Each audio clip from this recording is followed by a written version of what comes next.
Howdy ho guys, here's CUX at 69 USD SNG. Today I will just play one table $1 spin and goes and basically show you my strategy and my point of view, my strategy when I play spin and goes. So playing freeway is very important. Playing against only two players requires your attention. You basically need to figure out what's going on with strategy that your opponents are playing. King 10, definitely worth calling. There is no need to raise this hand pre-flop, as probably my opponent would fold weaker 10s or weaker kings, like King 7, King 5. He might just fold if I raise. Flop is pretty wet. Monotone structure. I think no matter the sizing is, our opponent will call us with heart. So on wet board, I totally don't mind betting the pot size bet.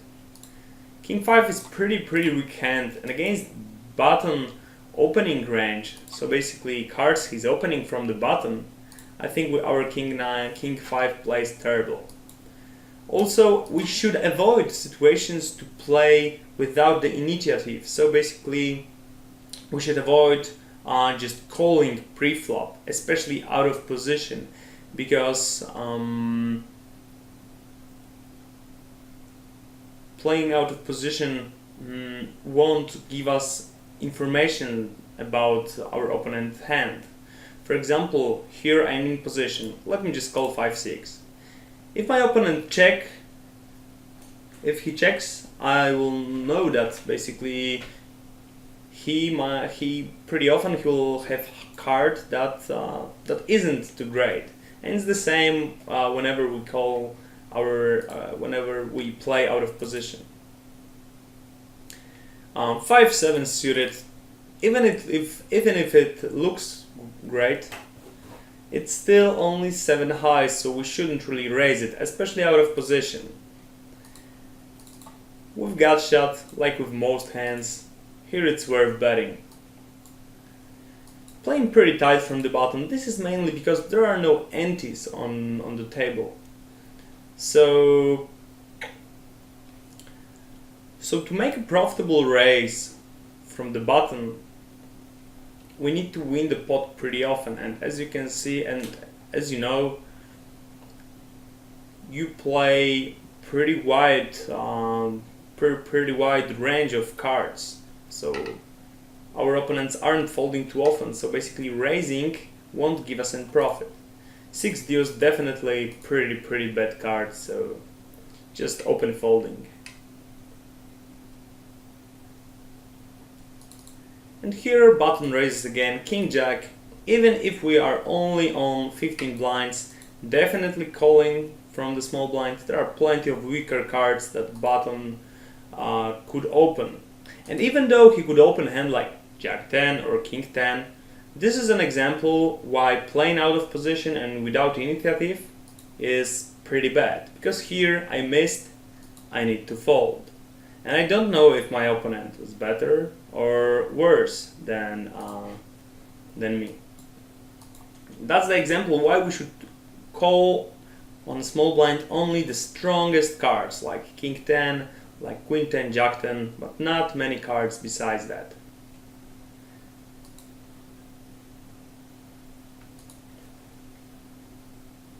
Ace 4 suited. We're only on 13 big blinds, so when we are so short, it's worth to just open shove, move all in with weakest aces, because they are not playing too good post flop. When we have Ace 4, we won't be too happy if we hit an ace, because probably our opponent won't pay us off, and we won't be happy if we hit a 4, because this is a very bottom card. It's almost impossible to value bet. Here we are pretty shallow, and Jack 10 here is even a fold. So this is how tight we should play against someone who who is in position and has initiative. Definitely with Jack 10 it would be better to just move all in instead of flatting, but fold seems the best. So button decides to limp. As we see on our HUD, he was raising before twice, now he limped. So we can believe that his range is basically weaker, he's limping weaker cards, because why would he limp? Just open folding 5-3. Again, we are out of position, so we don't really want to play too wide. 8-9 suited, definitely worth opening. And again, we have pretty nice board. Wow, but what happened? We had top pair and we faced 2 all-ins. And this is pretty problematic, especially that big blind played very fast. There are still way better 9x's in our opponent's range, and if they have flush, we are drawing that. So in this case, folding the top pair, and yep, one had better top pair, other 2 pairs. So television hand, one player hit better 2 pairs on the turn, but other made a full on the river. So kings definitely calling. Full house on the turn. So we're playing heads up. Let's make a magic change to the heads up display. And ace 8, definitely playing heads up on 20 BB. We can easily raise and wait for an action with ace 8. This is a pretty nice hand. And I'm sure that if we min raise, for example like 7s here, our opponent might just move all in with weaker pairs, with weak aces like ace deuce, ace 3, ace 5. Okay, so notice that my opponent folded last hand. He folded also when we were shallow. So he's playing pretty tight. Also, we were min raising twice and he folded his big blind. So this is a clue that our opponent plays pretty tight and we can min raise pretty wide and basically try to steal his blind more often. Take a look. He open folded small blind, and this is how you should play heads up poker. Carefully, you need to put attention how your opponent plays. If he folds, as you can see, he folded again. So he's folding 3 out of 4, right? Previously he was folding twice and raising once. So now when he limps, it totally looks like his range is medium, like 7-8, maybe 8-9 offsuited, 8-10, something like that. That hand is too good to fold, but too weak to raise, as he was both folding and raising. So definitely raising my queen jack suited, as I want him to call me with his weaker jack, maybe queen. And he was pretty close, he didn't decide to call. Oh, he disconnected. This happens as well. But yeah, as I said, playing heads up poker is not playing our cards, but playing our opponents. If someone is folding a lot, it doesn't matter if you have deuce 3 or we have aces. Our opponent will fold pretty often, his big blind. Very similar.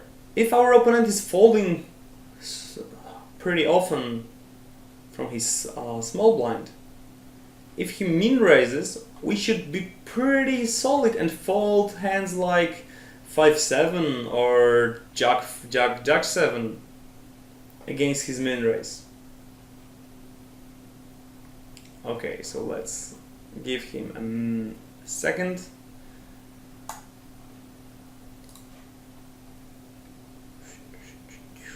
And you see this additional value playing poker. Some of players just don't want to play. Okay, magic time. Unfortunately, our opponent didn't came back from woods, and we're playing red table. So we're playing $6 multiplier. As we can see, first hand button limped. So at this moment, we can treat him as more of a passive player. and pretty often tendencies from the pre-flop, so limping instead of raising, will occur post-flop. So as you can see, he didn't bet the flop, where most of players would just c-bet. So we can treat him as a pretty passive player, and making notes to basically have info for future is a great way of adjusting. Here as well we have deuce 4 offsuited. It looks pretty bad, although I am going to play this hand because I believe my opponent is passive, so he won't raise over my limp, or he won't try to bluff me too often. I'll just try to limp and basically win the pot with betting small. So against this opponent we should play very tight when he raises, when he bets post flop, and yeah, I think that's the most important thing. And right now, during the moment we're not playing, we should collect notes, we should collect informations about our opponents.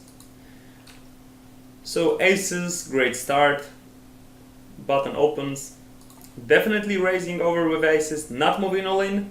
We need to give them a chance to call with weaker cards, to maybe make some kind of move, pre-flop or post-flop. So definitely with aces not folding, and let's find some action. So a flip, we had 60% on flop, and great.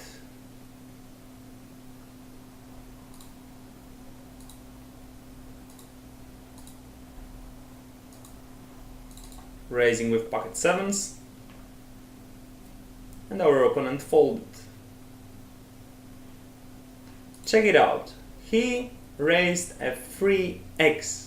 So basically this is a typical sizing tells. When someone limps, then min raises, then increases the sizing. So it totally shows that that he's using different sizings. So he has sizing tells, and this is very important for future games when we're playing against the same opponent. And basically it's worth making notes to be more aware of tendencies.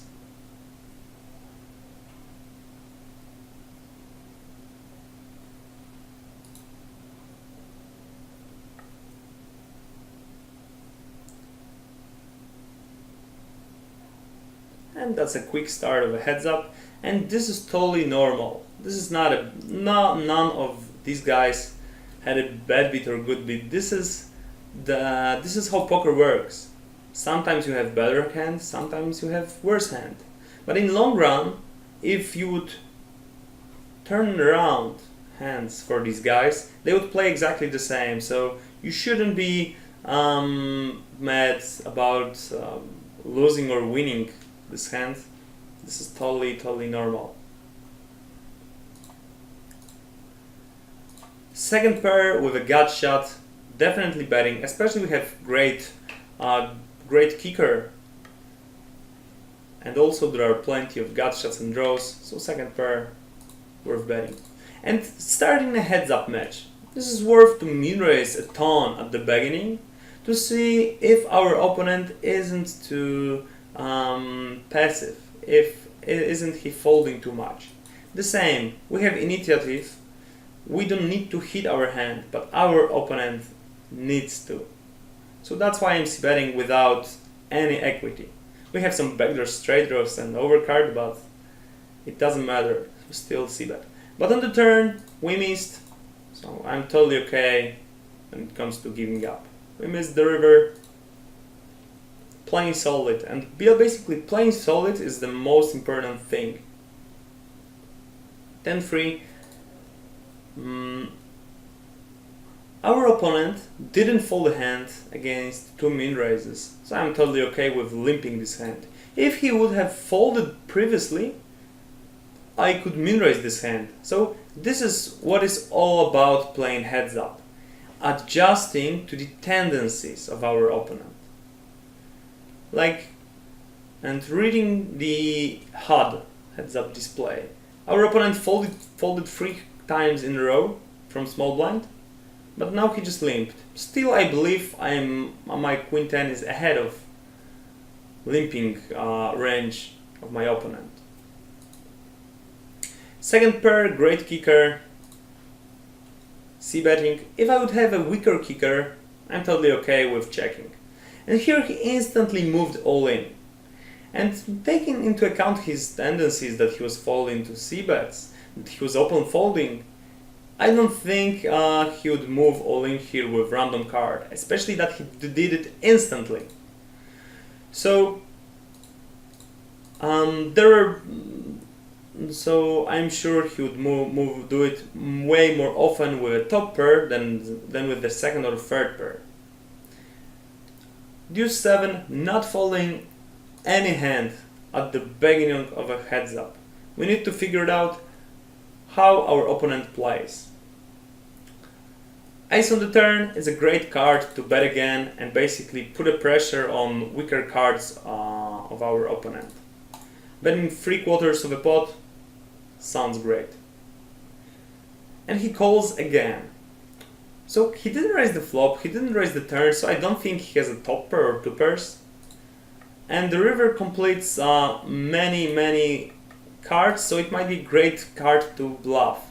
So it's very tough for him to call here with a king or a queen or a 6 or even an ace. And I think on the river, most of players would just play their straights or flushes by themselves, so I'm not afraid of it. Also, there are not that many flushes and straights compared to single pairs. So sometimes when you see that, oh, this is a scary card, this is a scary card for both of you. Ace 6, totally okay with folding.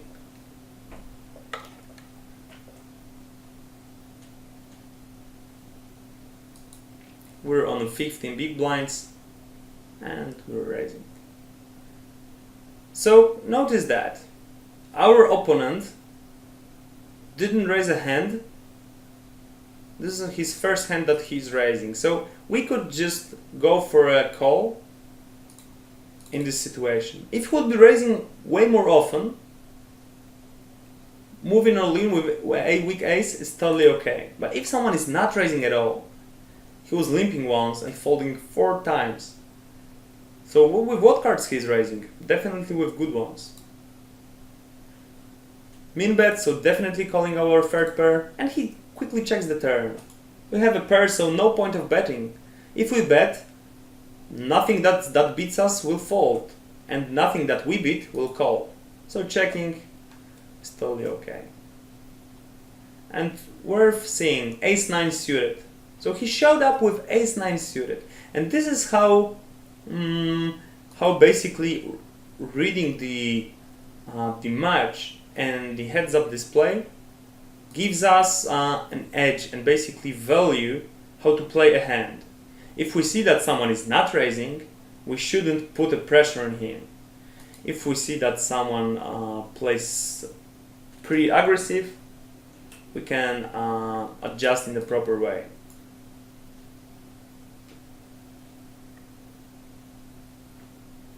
So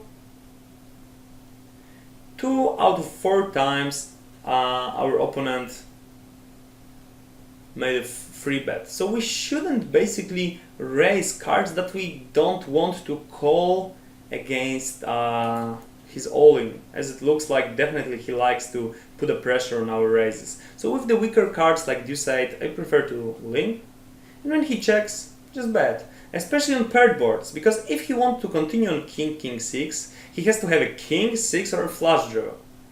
So these boards has the best potential to bet. Definitely folding again, as we talked before, he's not raising. If he raises, he has to have great hand. Queen 7, as usually I would just go for a min raise. But as he was min raising, as he was free betting so much, I'm totally okay with just flat calling, limping. And check it out. He is done betting.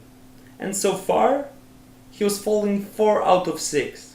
So when he checks his folding, so it totally looks that when he bets by himself, he has to have strong hand. And our opponent didn't raise, so this is a great spot to move all in with ace, because he should raise with his better cards than ours. Again, very great board to limp c-bet. We'll win pretty often when we just bet. King 3 could be also an option to move all in and put a pressure on our opponent, although he is playing pretty tight. He open folded from small blind so many times, I think it's totally okay to just go for a check. And he checks the flop. So now we have second pair, as I believe with ace he would raise the pre-flop or bet the flop. We can easily bet the turn to value bet if he has a flush draw or a gut shot. And on overcard on the river, checking is definitely okay. He bets half pot. So check it out. 1 flush draw missed, second flush draw missed, and 6. What 6s he could have here? Not many besides 5-6, which I think he would bet on the flop. So with bottom pairs, it's worth to check on the river when the draws missed to think about basically calling. Ace 5, as this ace is pretty weak, I don't really want to raise and then fold against his all-in, so I prefer to just limp. And against the bet, again, take into account he was folding 5 out of 7 times, folding our ace high, totally okay.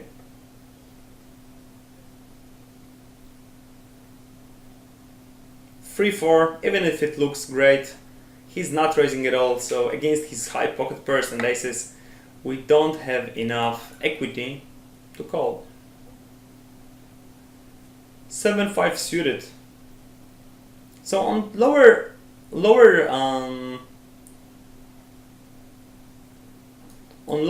stack size he was folding ones, so this is only 1. So we shouldn't be concerned about it. And just limping and betting ones. So on the turn we have flush draw.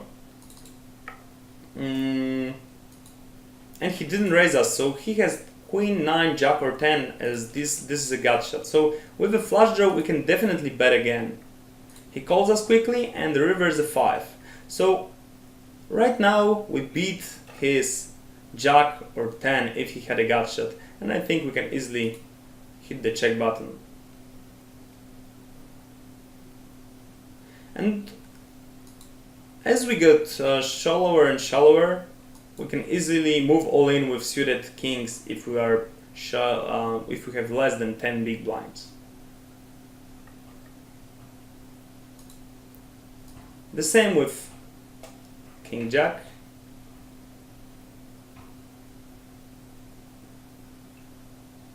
Free 8. Looking at his isolation, 0 out of 4. He's not doing it. He's not putting the pressure on over our limps. The same post flop.